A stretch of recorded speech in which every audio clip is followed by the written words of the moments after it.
work. Okay. Well, that did not really do what I was hoping it would do. All right, so this should be going on YouTube and Facebook at the same time. I'm trying to make it go through this camera, though, for you on Facebook, which it does not seem to be doing. Hey, Jonathan Marks from Dalton, Georgia. It's late in your neck of the woods. All right, let's try something here. Let's see if that changes the shot. No, it does not change the shot at all. Okay. What this means, y'all, is your main man Frank does not know how to use Wirecast. All right, so I'm trying to do it from this computer. Okay, bear with me, guys. I'm going to test it to see if we can do this, if it's working on YouTube. What a surprise. Your main man Frank does not actually know how to use the tech stuff. Who could have possibly believed it? You know what's funny is the computers, or the ads rather, made it look so much easier than it is in real life to live stream from your telephone into YouTube and Facebook at the same time. For all I know, this is not going to YouTube. Let's see. I appreciate y'all hanging out with me, by the way, and like watching me screw around. It's hard to dry test this stuff, you know. You kind of have no how do you say there? No choice but to go live and just see if it works, right? So it looks like my scheme did not work. However, let's mean you get to work. I'll figure out how to do this stuff later. Maybe this is streaming to YouTube. If anyone's on YouTube and can tell me in the Facebook comments whether or not this coming through on the YouTubes, that would be awesome. Oh, dude, I am live on YouTube. Hot damn. Okay, so Danny Redden, thank you, by the way. I don't know what camera I'm looking at. Is YouTube picking me up when I'm looking at camera A, which is now, or camera B, which is now? Tell me which one, if you don't mind. I'm having a hard time making the two cameras work properly. You know what all of this is me trying to avoid having multiple, like using an iPhone and an iPad to stream simultaneously, which is probably 7,000 times easier. So anyway, Danny, what do you got, man? Which camera am I on? All right. Blah, blah, blah, blah, blah, blah, blah. Well, Danny, thanks, dude. But tell me, which camera was it? Which one? Who cares? We'll figure it out later. All right, let's get to work here. Okay, I want to share something cool with y'all. I had my private client group in town. What day is today? Wednesday. Yeah, so they were in town Thursday, or rather Friday of last week. I did a copywriting workshop for them. So I do that kind of stuff for the private client group sometimes. We'll do funnel workshops. This is like, I just do it for them, you know. And this one was a copywriting workshop. So it's like, okay, y'all come in and I'll talk to you about how to write copy, which was, it always sounds great, you know, on paper. Like, okay, we're going to learn how to write copy. This is going to be awesome. But then you teach people copy for 2 days, and it's kind of like you're tormenting them. So like by lunch on day number 2, they're just like, oh my God, this is really horrible. And the reason why, and this is what people don't tell you about creating copy, is that the way to write copy is to sit down and write copy. The way to get good at it is to do it like every day for a month, and then you're pretty good at it, and that's a big thing. But one of the biggest things that we all took away collectively from that workshop was this, and it's going to sound weird. All right, so I'm going to make the statement, which is weird, and then I'll explain the weird statement. Here's the weird statement. It ain't about the copy. Copy's great. Copy's real important. I mean, yeah, if we could all write copy like John Carlton, we'd all have a lot more money, or Gary Halbert, or whoever. But the fact of the matter is, that's really, really, really, really, really freaking hard, and I can't do it, you know. And the other fact of the matter is, it doesn't matter that much, and here's why. The truth about marketing today is way different than it was when people like me and people like my contemporaries and some of the folks who are a little bit in the older generations besides me, is way different today than it was when I started learning and when the folks that I learned from started learning. And here's what I mean. The thing that used to work was what I call the conversion mechanism. Right? So a conversion mechanism could be a sales page, it could be an infomercial, it could be a telephone call or whatever. It used to be that was the thing, right? If you could make that thing good enough, you're gold. And this is from the days when like you would run newspaper ads or something. And if you just had a good enough newspaper ad, man, you're gold. You know, you could run that thing for like 20 years and everything was great. And that still holds true today. Now, the problem with all of that is you got to be unbelievably good to be able to write something that works in that environment where like one single conversion mechanism, whether it's a sales letter or whatever, can carry the entire weight of the business, which is why copy and stuff is so hard. I know this all sounds discouraging, but it's actually not at all. Here's why. The truth about marketing today is that it's really not necessarily about the copy, right? It's not about the video sales letter. It's not about the webinar. It's not about your sales letter. It's not about whatever, you know, your closing script on the phone if you have one. I always found those to be a little bit weird, you know. It's not about any of those things. Instead, it is about a campaign, and here's why. If you look at digital marketing and online media, it's not like someone just arbitrarily ends up at a website reading a sales letter or arbitrarily ends up on a webinar. Instead, they are part of a campaign, right? And a campaign is made up of a lot of different things. And here's what's really, really cool. Instead of viewing that as like, oh God, now I got to get a lot of different things, that's not really what you have to do. All you really have to do is get pretty good at a lot of different things. So what are those different things? Well, the first one, of course, is the conversion mechanism itself, like the sales letter or the webinar or whatever it is. That's what everybody focuses on. But then we have other parts of a campaign, which I call support mechanisms. And those are going to be things like your ad, you know, the Facebook ad that drives people to the sales letter. Those are going to be things like your opt-in page. Your opt-in page doesn't do any selling, but it supports the campaign as a whole, right? Because if your ad's real good, your sales letter's real good, but the only way people can see your sales letter is if they opt in, and your opt-in page ain't no good, then you got problems because no one's going to see your sales letter. So the ad itself, whether it's Facebook, YouTube, whatever, that's part of your campaign. Your opt-in page is part of your campaign. And then your conversion mechanism, whether it's a sales letter, VSL, whatever, that's part of your campaign. But other support mechanisms are in play as well, such as the emails that get people to go do stuff, right? So all of that stuff now, those little pieces collectively are infinitely more important than the singular piece that guys like me and the folks that I learned from, and a lot of us today, are taught to believe are the end-all be-all. Okay, so that's really the big thing I'm trying to open everyone's eyes up to right now, is that, look, it's not about writing the best sales letter ever. Is it really important to be unbelievably good at it? Yeah, man. Like if I could take a pill and be 10 times better than I am now, I'd take 2 of them. All right. I might even crush it up and put it up the old wazoo just to see if that works even better. You know, because who wouldn't want to be better? But that's not the name of the game anymore. The name of the game is holistic. All right. All marketing is now is a series of little gears working together as one holistic unit. It's your ad that people see and get pre-framed. So if you read my book, Convert 2.0, which some of y'all in the comments wrote that you got, I appreciate it, by the way. I'll give a blatant plug. That's FrankKernBook.com if you want to learn how to create campaigns that sell. But if you read that book, you'll learn that there are really 3 stages in marketing. There's pre-framing, indoctrination, and conversion. All right, so pre-framing, and by the way, if you're on YouTube and you're watching this camera, I'm so sorry, I've screwed up the live stream. So I'm not trying to be uncool. I just don't know what camera to look at because I don't know what I'm doing.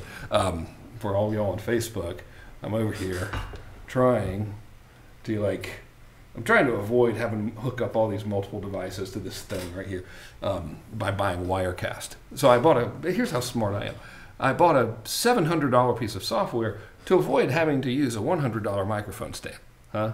How about that? I'll be your hedge fund manager. Let's see how good of an effect that would have on us. All right, so anyway, pre-framing, indoctrination, conversion.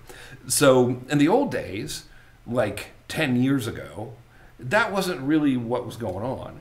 You would see an ad in the newspaper and you would buy something or not. There was really no opportunity for someone to build that desire prior to seeing the ad. Today, we have these 3 things. Actually, we have these 2 things that can occur prior to you trying to pitch something. It's pre-framing and indoctrination. Conversion is when you try to make the sale, right? So what is pre-framing? Pre-framing is causing someone to have an opinion about you before they ever actually get anything from you. It's kind of like if you have this opinion about a certain restaurant before you've even walked in the door of the restaurant. That's an example of pre-framing. Your mind is already set to view this restaurant in a certain light before you ever go in. So logically, if we can cause a consumer to like you before they ever see any of your stuff, the stuff's going to work better, right? So that's pre-framing, and we do that in our ads. Okay, we do that by creating like videos like this one, by creating blog posts, by creating podcasts, by doing interviews, and there's a whole array of things. If you want to know more about it, again, blatant plug, go to FrankKernBook.com, get the book. It's a whopping $5.60. I know some people might just save up, but whatever, and it's pretty good. You don't like it, keep it anyway, I'll give you your money back. Okay, but that's pre-framing. So now, what do? Once they like kind of form an opinion of us, do we try to go ahead and sell them immediately? Niet. Nikagda. Instead, what we do is we want to indoctrinate. And that's a kind of insidious and like sketchy sounding term, but it also gets a lot of attention. All that really is a one-word way of saying, be really freaking cool to them and make them like you a lot before you try to sell them anything. All right. So that's what indoctrination means. So like if you put that down in the like internet marketing world example, let's say you're in a product launch or something, right? The indoctrination is like the 3 videos that you see before they try to sell you the stuff. That's indoctrination. Now, obviously, the point of those videos is not to offend people or make them think, I don't like this guy. The point of the videos is to demonstrate you can help by actually helping them. Well, that one methodology, like sending people a series of videos before you try to pitch them stuff, that is just one way of indoctrination. There are many, many other ways. Now, imagine this, okay? Imagine someone already really is expecting your stuff to be good. Then that's pre-framed. So they're pre-framed, they're like, oh, that's pretty good. Kind of like you're already expecting the restaurant to be really, really good. Then they get indoctrinated. So if we use a restaurant metaphor, they walk into the restaurant expecting it to be good. They've like really got this good opinion of the restaurant already for whatever reason, right? They walk in there, it smells unbelievable. Everybody they see looks really, really happy. No one's tried to sell them any food yet. You could really be kind of a terrible waiter in this restaurant, still sell a pretty good bit of food because they're already so pre-sold on the whole thing. And if we compare that to like a sales letter and a sales copy type of thing, what we can sort of deduct from all of that is that, hey, look, man, if you pre-framed people good enough and they like you, and then you've indoctrinated them good enough and you've given them a lot of value, you ain't got to be that good at copy. Thank God. Doesn't mean that we should like cop out and not try to be great at copy. What it does mean, though, is that you really shouldn't obsess over this one thing, which is like, okay, how do I write the best headline? How do I write the most hard-hitting sales letter? How do I make the most outrageous claims? That's not the game, man. The game is to make them like you before you ever try to pitch them.